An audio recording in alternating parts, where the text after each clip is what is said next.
Petrol पकाइले पैसा देले तापरे टली पड़िले। छाती रे जंत्रणा हेबा हार्ट अटैक रो प्राथमिक लक्षण। तेबे हार्ट अटैक एमिति भी आसे मृत्यु।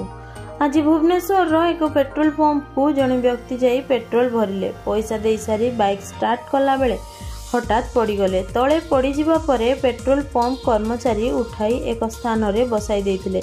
तेबे एही समय रे सेठारे उपस्थित थिबा ओटीवी सांबादिक निरंजन रेड्डी तांको जीवन बंचाइबा लागि उद्यम करथिले। संपृक्त व्यक्ति को सीपीआर चिकित्सा दिया जायतिला।